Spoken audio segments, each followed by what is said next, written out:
드디어 경구용 비만 치료제가 이국에서 출시되었습니다. 한국 증시에서 어떤 종목이 움직일까요? 놓치면 손해입니다. 아주 비싼 유료 자료들 돈 주고 보실 필요 없습니다. 매일 아침 제가 핵심만 뽑아서 대신 분석해드립니다. 구독만 하시고 돈 아끼세요. 먼저 간밤에 미국 증시부터 좀 짚어보죠. 전반적으로는 상승 마감했는데요. 시장의 관심이 특정 분야로 확 쏠리는 모습이었습니다. 네, 좀 뚜렷했죠. 특히 소형 모듈 원전, SMR을 포함한 전력 인프라 쪽하고 원자재 섹터가 아주 강했어요. 구리 가격이 무려 5% 가까이 올랐더라고요. 네, 움직임이 심상치 않았습니다. 그리고 또 하나 눈에 띄는 게 가상자산 시장의 상승세로 돌아섰다는 점입니다. 비트코인이 3% 이상, 리플은 11% 넘게 올랐습니다. 오늘 주신 자료들을 쭉 보니까요. 이걸 관통하는 핵심 키워드가 딱 하나 있더라고요. 바로 인공지능, AI입니다. 아, AI요? 네, AI 데이터 센터를 돌리려고 하니까 전력하고 구리가 필요해지는 거고요. 또 AI 기술 덕분에 신약 개발이나 공장 자동화 속도가 빨라지고 있잖아요. 겉으로 보면 제약, 원자재, 반도체 다 다른 이야기 같지만 그 뿌리에는 전부 이 AI라는 거대한 동력이 있는 거죠. 그렇군요. 그럼 오늘은 그 AI라는 큰 흐름이 각 산업에 어떤 변화를 주고 있는지 그 효과를 중심으로 7가지 핵심 사안을 좀 깊게 들여다보겠습니다. 첫 번째는 제약바이오 소식인데요. 경구용 비만 치료제 시장이 드디어 열렸습니다. 덴마크의 노보노디스크가 주사제가 아닌 알약 형태 치료제를 미국에 출시했어요. 이거 정말 게임 체인저가 될 수 있다는 평가가 많던데요. 맞습니다. 기존 주사제가 효과는 좋았지만 매번 직접 주사해야 하는 그 번거로움이 있었거든요. 심리적인 저항감도 크고요. 그렇죠. 아무래도 좀 무섭죠. 그런데 이 외고비 알약은요. 가격도 월 149달러에서 한 299달러 수준으로 부담을 낮췄습니다. 그러니까 그동안 치료를 망설이던 사람들까지 시장으로 끌어들일 수 있는 아주 강력한 무기를 갖춘 셈이죠. 비만 치료가 이제 정말 대중화 단계로 넘어가는 신호탄으로 볼 수 있습니다. 자, 이 소식이 국내 기업들한테는 어떤 기회가 될까요? 자료에서는 D&D 파마텍, 일동제약, 그리고 삼천당제약 이렇게 세 곳을 주목하고 있는데요. 먼저 D&D 파마텍은 어떤 가능성을 봐야 할까요? D&D 파마텍의 핵심은 자체적으로 보유한 경구용 GLP-1 플랫폼 기술인데요. 근데 최근에 이 회사의 가치를 아예 근본적으로 바꿀 만한 사건이 하나 있었죠. 아, 어떤 거죠? 바로 파트너사였던 메세라가 글로벌 빅파마 화이자 인수된 겁니다. 아, 그게 그렇게 중요한가요? 그냥 파트너십이 강화된 정도가 아니라? 그 이상이죠. 신약 개발은 기술만 좋다고 성공하는 게 아니거든요. 임상하고 상용화에 들어가는 막대한 자본, 그리고 글로벌 유통망이 필수적입니다. 그런데 D&D 파마텍은 이제 화이자라는 이름으로 그 두 가지를 다 확보할 길이 열린 거예요. 아, 화이자 비만약 밸류체인의 핵심 공급망으로 들어갈 수 있다 이런 기대감이군요. 맞습니다. 단순한 희망이 아니라 아주 현실적인 시나리오가 된 거죠. 다음으로 일동제약은 자회사를 통해서 개발 중인 약물이 임상 1상에서 데이터가 좋게 나왔다는 소식이네요. 근데 사실 임상 1상은 아직 초기 단계잖아요. 이미 시장을 꽉 잡고 있는 글로벌 기업들하고 경쟁이 될까요? 아주 좋은 지적이십니다. 그래서 데이터의 질을 봐야 하는데요. 일동제약이 발표한 데이터의 핵심은 경쟁 약물보다 내약성이 뛰어나다는 겁니다. 내약성이요? 그게 뭔가요? 쉽게 말해서 부작용이 적다는 뜻입니다. 비만약은 장기간 먹어야 하는 약이라서 효과만큼이나 부작용이 없는 게 중요하거든요. 마침 노보노디스크 신약 때문에 경구용 치료제에 대한 관심이 최고조인 이 시점에 우리는 부작용이 더 적습니다 라는 데이터를 딱 제시한 건 아주 시의적절한 전략이죠. 마지막으로 삼천당제약은 에스파스라는 독자 기술이 핵심이네요. 주사제를 먹는 약으로 바꾸는 기술이라고 하는데 이건 좀 더 자세한 설명이 필요할 것 같습니다. 네, 단백질 성분으로 된 약들은요. 위를 지나가면서 위산 때문에 다 분해가 돼버려요. 약효가 사라지는 거죠. 이 에스파스 기술은 약물을 아주 특별한 물질로 코팅해서 위산으로부터 보호하고 장에서 흡수되게 만드는 뭐랄까 일종의 나노 캡슐 기술이라고 생각하시면 됩니다. 아, 캡슐로 보호해서 장까지 안전하게 보낸다. 바로 그겁니다. 지금 이 기술의 가치를 두고 글로벌 파트너스랑 기술 이전 협상을 하고 있는데 노보노디스크가 경구용 시장의 문을 활짝 열어준 덕분에 협상 테이블에서 훨씬 유리한 위치를 차지하게 된 거죠. 알겠습니다. AI가 신약 개발을 빠르게 하는 동시에 또 AI를 돌리려면 인프라가 필요하잖아요. 여기서 두 번째 주제인 원자재, 특히 구리 가격 이야기로 넘어가 보겠습니다. 구리 가격이 사상 최고치를 찍고 있는데 그 배경에 AI 데이터 센터가 있다는 분석이네요. 그렇습니다. AI 데이터 센터는요. 기존 센터보다 전력 소모량이 정말 수십 배에 달합니다. 거의 전기를 먹는 하마 수준이죠. 이 막대한 전기를 손실 없이 서버까지 보내려면 엄청난 양의 고품질 구리 전선이 필요합니다. 수요는 폭발하는데 공급이 못 따라오는 상황이군요. 네, 칠레나 페루 같은 주요 생산국에서는 공급 차질이 계속되고 있고요.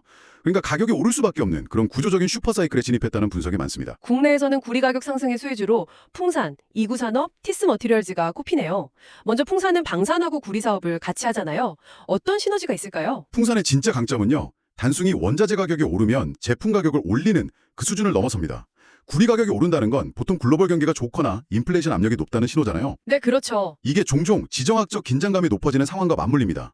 풍사는 구리 가격이 올라서 소재 사업이익이 늘어나는 동시에 지정학적 리스크가 커지면 방산 부분 수주도 늘어나는 아주 독특한 사업 구조를 가졌어요. 보통은 둘 중 하나의 리스크가 있는데 풍사는 오히려 두 리스크를 전부 기회로 만드는 거죠. 와, 그거 흥미로운 관점이네요. 반면에 이구산업은 매출 100%가 구리 가공품에서 나오는 아주 직설적인 수혜주로 보입니다. 맞습니다. 그래서 구리 가격 변동에 주가가 가장 민감하게 반응하는 종목 중 하나죠. 사업 구조가 단순해서 실적 예측도 쉽고요. 구리 가격 상승 모멘텀을 가장 직접적으로 반영한다고 보시면 됩니다. 티스머테리얼즈는 유통가공 사업자라고요? 네, 이런 기업들은 원자재 가격이 오를 때 재고자산 평가액이 급증하는 효과를 누립니다. 미리 사던 구리의 가치가 그냥 앉은 자리에서 올라가니까 영업이익률이 극대화되는 거죠. 풍산 같은 대형주에 비해서 시가총액이 작으니까 주가 탄력성이 더 높을 수 있다는 특징도 있고요. 구리뿐만 아니라 AI 데이터 센터의 핵심인 반도체 시장도 정말 뜨겁습니다. 세 번째 주제로 넘어가 보죠. 올해 1분기 디램 가격이 직전 분기 대비 50% 이상 오를 거라는 전망이 나왔어요. 메모리 슈커 사이클이 진짜 시작된 것 같습니다. 네, AI 서버 한 대에는요. 일반 서버보다 훨씬 많은 고성능 디램하고 HBM, 즉 고대역폭 메모리가 들어갑니다. 그러다 보니 삼성전자나 SK하이닉스 같은 제조사들이 한정된 생산 라인을 수익성 높은 서버용 제품 생산에 다 쏟아붓고 있는 거예요. 아, 그러면서 일반 PC나 스마트폰용 디램 공급은 줄어드는 거군요. 바로 그겁니다. 구축 효과라고 하죠. 수요는 그대로인데 공급이 달리니까 가격이 급등하는 겁니다. 이런 가격 상승의 온기가 이제 부품, 소재, 장비 쪽으로 퍼지고 있군요. 자료에 반도체 관련 뉴스가 두 개인데 여러 기업이 언급되네요. 먼저 부품사 중에서는 PCB 기판을 만드는 심텍과 TLB가 있습니다. 디램 칩을 자동차라고 비유하면요.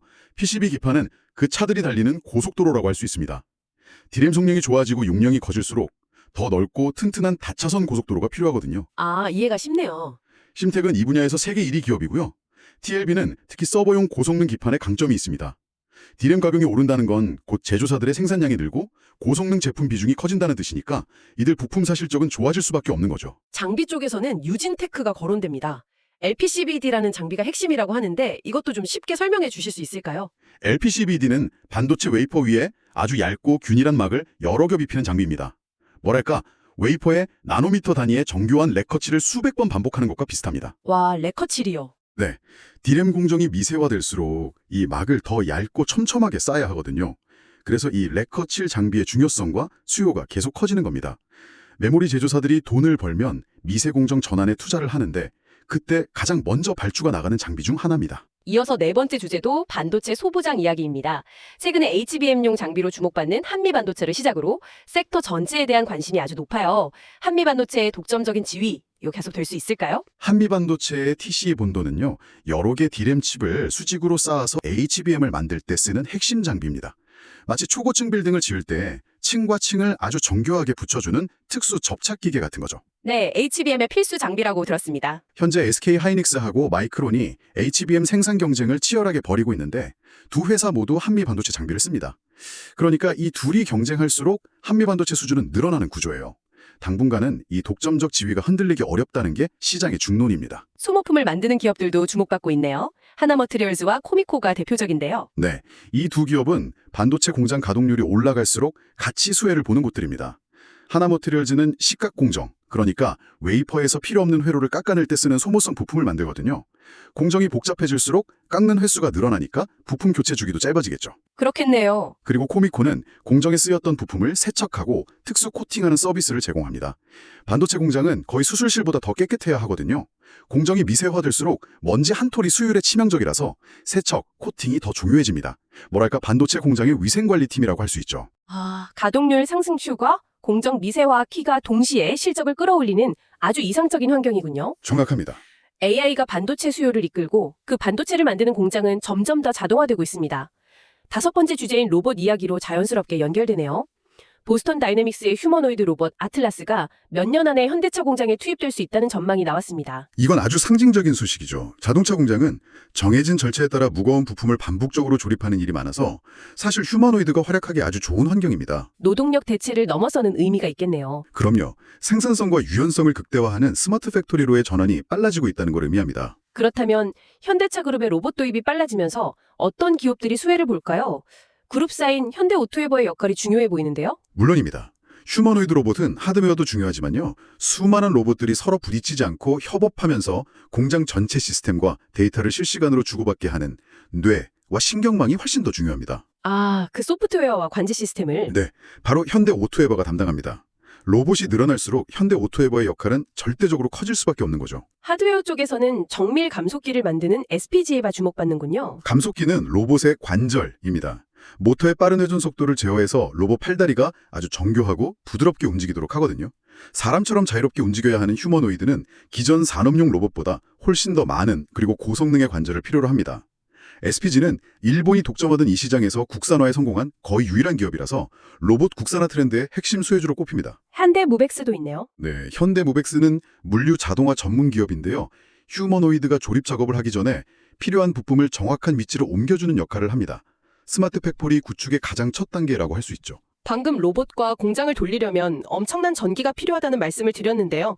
바로 이 전기 문제가 AI 시대의 가장 큰 아킬레스건으로 떠오르면서 6번째 주제인 SMR, 즉 소형 모듈 원전이 대안으로 떠오르고 있습니다. 전기 없이 AI도 없다. 이 말이 정말 현실이 됐습니다. 국제에너지기구 IEA에 따르면 생성형 AI는 기존 검색보다 전력을 10배 이상 쓴다고 해요. 10배요. 네, 24시간 쉬지 않고 돌아가야 하는 데이터 센터 입장에서는 날씨에 따라 발전량이 오락가락하는 신재생 에너지만으로는 불안하죠. 그래서 작고 안전하면서 데이터 센터 바로 옆에 지어서 안정적으로 전력을 공급할 수 있는 SMR에 빅테크 기업들이 직접 투자하기 시작한 겁니다. 국내 기업 중에서는 누가 이 시장을 이끌고 있습니까? 두산에너빌리티의 역할이 가장 커 보이는데요. 두산에너빌리티는 전 세계에서 몇 안 되는 SMR 파운드리입니다. 반도체 파운드리가 패브리스의 설계를 받아서 칩을 만들어주잖아요. 네, 그렇죠. 그것처럼 SMR 개발사의 설계를 받아서 원자로 같은 핵심 기기를 실제로 만들어줄 수 있는 역량을 갖춘 거죠. 뉴스켈 파워 같은 글로벌 선두주자들과 이미 협력 관계를 맺고 있어서 실제 발주가 시작되면 가장 먼저 그리고 가장 큰 수혜를 볼 기업으로 꼽힙니다. 부품 쪽에서는 태웅과 BHI가 있군요. 회웅은 SMR의 심장인 원자로 용기를 이음새 없이 통째로 만드는 단조 기술의 강점이 있습니다. 안전과 직결되는 핵심 부품이라 높은 기술력이 필요하고요. BHI는 원전 보조기기랑 화력발전소용 배류해수 보일러, HRSG가 주력인데 AI 데이터 센터는 원전뿐만 아니라 LNG 복합화력 발전 수요도 같이 자극하고 있거든요. 아, 그래서 양쪽에서 동시에 수혜를 볼 수 있는 위치군요. 맞습니다. 아주 독특한 위치에 있는 거죠. 자, 이제 마지막 7번째 주제입니다. AI가 촉발한 기술 혁신이 금융 분야로도 이어지고 있습니다.